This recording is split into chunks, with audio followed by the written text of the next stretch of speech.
There's lots of things in it that would make me think I probably wouldn't like it. Like, I think the previews are horrible. Yeah.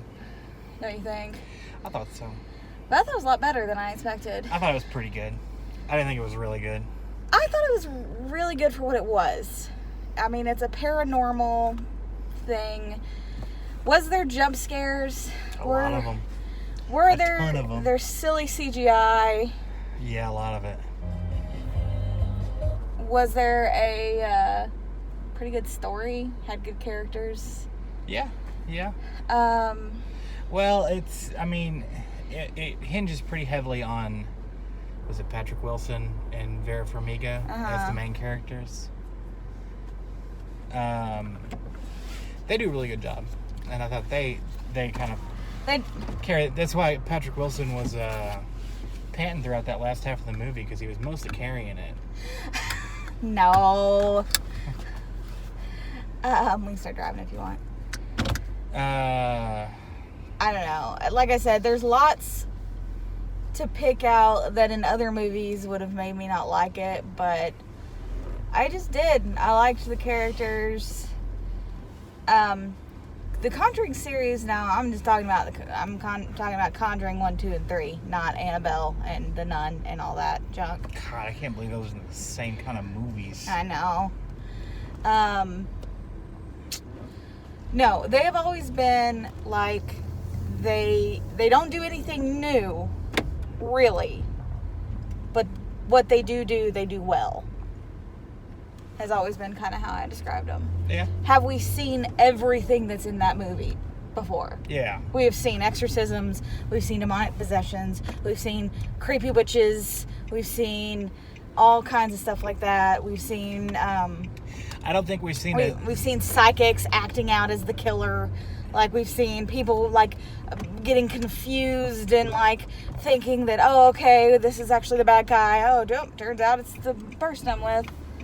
See, I don't think that we've seen a Zack Snyder kind of slow-mo guy smash a devil altar with a sledgehammer before. That was pretty unique.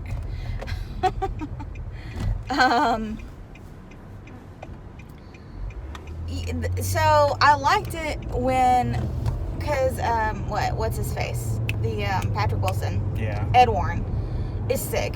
Like, he has a heart attack at the very beginning of the movie. I liked when they use kind of the out of focus thing when you're, like, from his perspective, you know, kind of like, because you're you know, he's like getting lightheaded and sick and stuff, and I liked that. And I liked when they used the camera as the perspective from, like, creepy demon type things.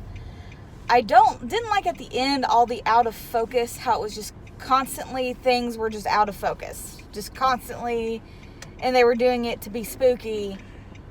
But I thought they used that better at the beginning when they were doing it from, like, Ed Warren's perspective, because he was, like, fainting or whatever. I mean, that kind of comes back. They, fat zombie man in the morgue was very creepy.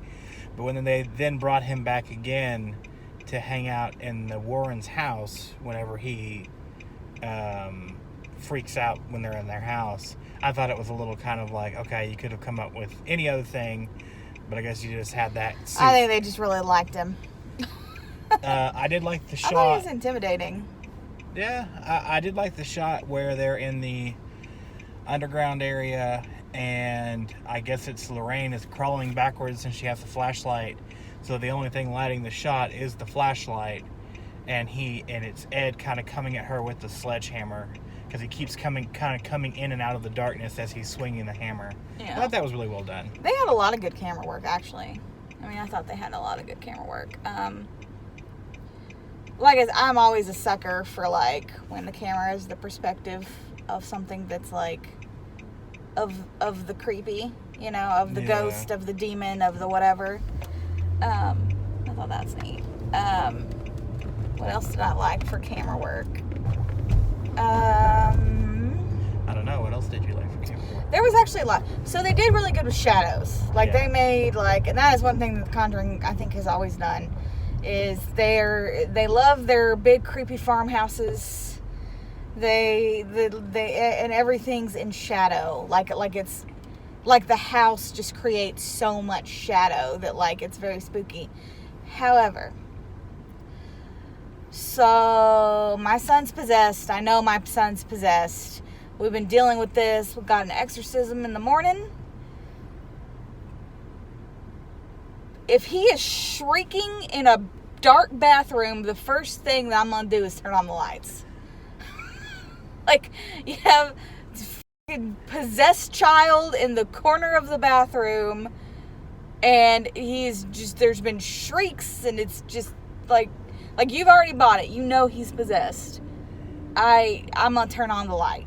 I'm not going to charge into the bathroom. They don't even charge in the bathroom. It's not like, oh, okay, they don't have any time, right? There's like no time. I'm just going to run to them, and that's all you're thinking about. They kind of walk a couple of steps in and stop, and they're like, David?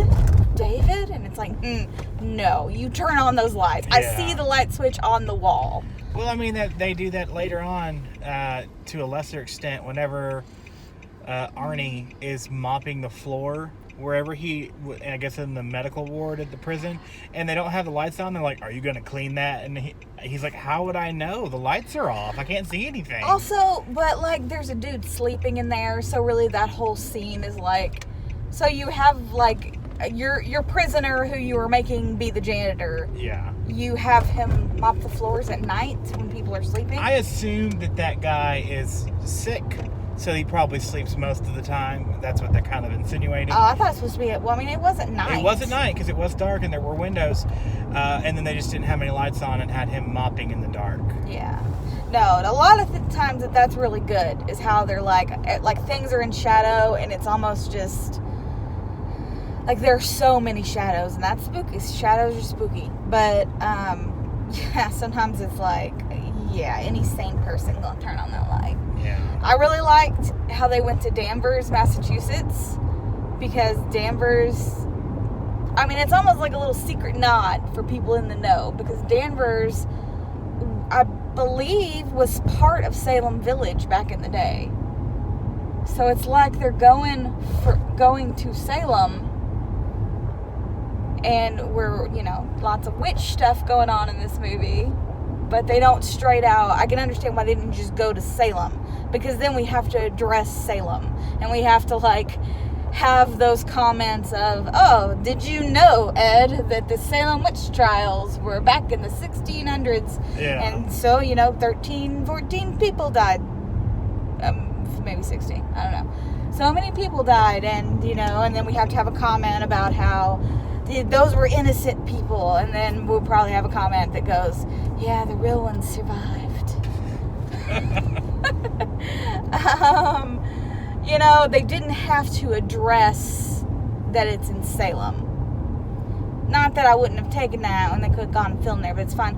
But being in Danvers, which, I mean, I'm not 100% that it was part of Salem Village back in the day, but I know that it has, witch history, witch trial history in Danvers as well. And Danvers was also where the creepy asylum was in Session 9. Oh. The one that they actually used to film at. I think they were there in the movie, too. I think it was Danvers. They actually said they were in Danvers, but that is where the asylum is. So, I don't know. If you kind of know a little bit, then you kind of know things. Now you know. Yeah.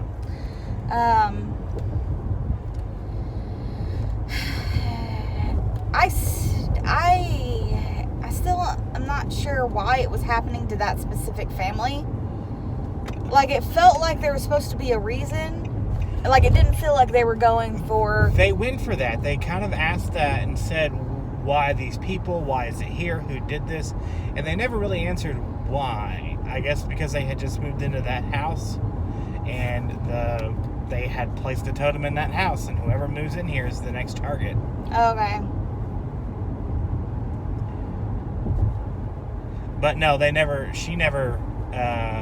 weird evil lady never really came out and said, oh, it's because I hate that dumb kid. He was loud one time. Right. All right, we're getting pretty close to home. Do you have a final thought or a final score? Do you want to give it a number score? Is that what you're doing? Oh, I don't know. Yeah, I don't like number scores are there? Because it's like, is it in my top 10 horror movies of all time? No, it's not even close. Is it pretty good, and do I plan on buying the Conjuring 1, 2, and 3 in a 4K set? Yes. Will I watch it again? Yes. If you like the other ones, you will like it, because it is pretty well made. Right. Like it, yeah, if you like the other ones, you'll like it. And you know, James Wan didn't direct. I noticed he did the story, but he didn't direct like he did the other two, which is fine. James Wan is just okay. That might be blasphemy. I don't know. But I don't know. He made Aquaman. That's pretty not good. yeah, I wasn't crazy about Aquaman. And also, didn't he make the bad Mission Impossible? No. Oh, was that not him? Nope, that was not him. I thought he's the one that likes the pigeons. Is he not the one that likes the pigeons? No, he's not. Who's the one that likes the pigeons? That's, I forget who that is. But no, it's not him. James Wan is too young to do that. Oh, I literally thought they were the same person. I'm like, it's so weird that the person that did the bad Mission Impossible movie, Mission Impossible 2 is what I'm talking about, does horror movies now. No, James Wan's like our age. Okay, I'm bad at stuff. I would go see it for sure. I think it does benefit from being in a theater. Like you can see my pumpkin right there. It does benefit from being in a theater. There's lots of like, when I say impressive visuals, I am not talking about spooky CGI face. I didn't think those were that impressive. They did make me jump. They were spooky, but I mean like all the like the darkness and the creepy like kind of locations. Yeah. Do you have a number score? 6 out of 10, 7 out of 10. It was pretty good. Okay. That works.